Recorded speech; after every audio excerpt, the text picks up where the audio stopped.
Bismillahirrahmanirrahim. Assalamu alaikum, dear learners. This is your English language instructor, Dr. Noorul Huda. I hope you all are doing great and enjoying the blessings of Allah. And I'm sure that by now you have already done your bridging activity.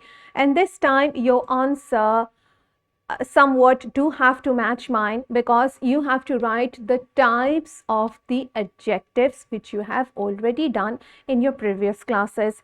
Why we are doing this? Because this is the demand of the SLO, which clearly says that we have to use and classify degrees of regular and irregular adjectives. Now this is your focus look like, but we are going to study it deeply. So what are adjectives? Let's revise it. Adjectives tell more about a noun. So we have a car over here. So this word big gives me the idea the car is big. It is helping the noun. It is telling more about a noun. So big is an adjective.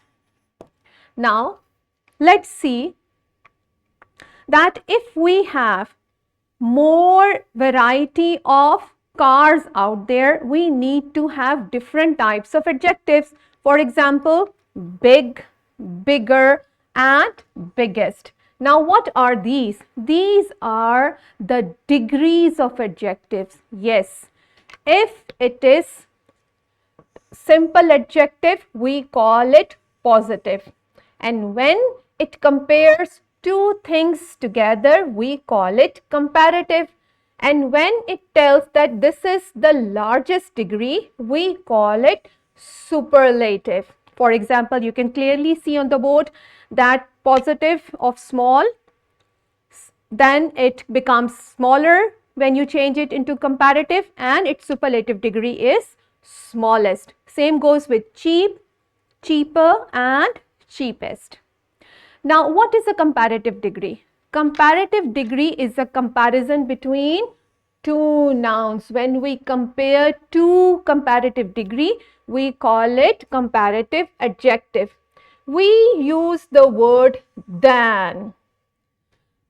Alright, so let's see an example over here. Jamil is taller than. Than should always be there in the comparative adjective degree, because it shows the comparison between two nouns. Got it? Now, if someone is tallest, the highest degree, how we are going to do that? We are going to use the before the superlative degree, and always use EST with the superlative degree, because EST shows that it is superlative. Got it? Now let's look at the formative check. This is what we have designed to check your understanding of the focus. You have to do it with the help of your teacher. Go home and do your homework. I hope you have learned something useful today. See you again in the next LIFFT. Till then, bye-bye, Allah Hafiz.